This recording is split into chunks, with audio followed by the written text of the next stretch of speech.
Ada dua asisten rumah tangga Ferdy Sambo yang diduga lihat insiden baku tembak Brigadir J akan diperiksa Komnas HAM. Pemeriksaan Komnas HAM terhadap pihak-pihak yang berkaitan soal kasus tewasnya Brigadir Yosua Huta Barat alias Brigadir J kembali dilanjutkan. Seorang ajudan Ferdy Sambo yang sebelumnya tak hadir dalam pemeriksaan diagendakan hadir ke Komnas HAM pada Senin 1 Agustus 2022 besok. Selain itu, Komnas HAM juga akan memeriksa dua orang pegawai yang bekerja di rumah dinas Ferdy Sambo. Komisioner Komnas HAM BK Ulung Hapsara mengatakan pemeriksaan akan dilaksanakan pada Senin 1 Agustus 2022. Seorang ajudan Ferdy Sambo yang berhalangan hadir pada pemeriksaan pertama dilaporkan akan hadir. Kemudian, ada juga dua orang asisten rumah tangga Irjen Ferdy Sambo diagendakan diperiksa Komnas HAM. Dua orang ini diduga ada saat peristiwa baku tembak antara Brigadir J dan juga Baradae. Sebelumnya, Komnas HAM sudah memeriksa 6 ajudan Irjen Ferdy Sambo termasuk Baradae yang terlibat baku tembak dengan Brigadir J. Nantinya, apabila seluruh data penguat kasus tewasnya Brigadir J sudah dikantongi, Komnas HAM juga akan memeriksa Ferdy Sambo dan juga sang istri Putri.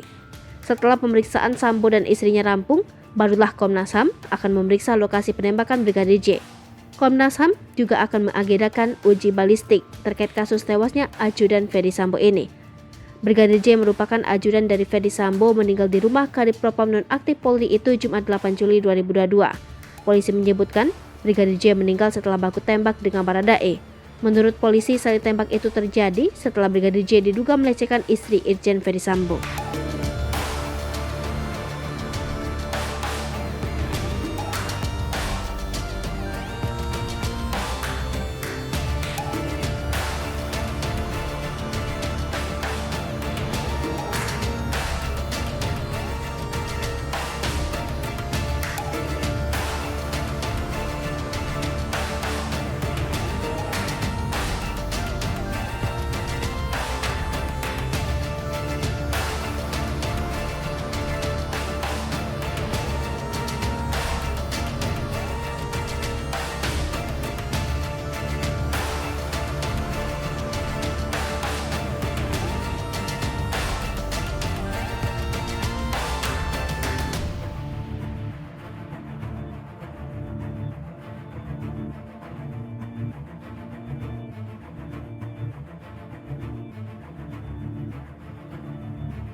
Hai pemirsa Sri Popo TV, jangan lupa komen, like, dan subscribe, serta tonton terus berita-berita terupdate lainnya ya.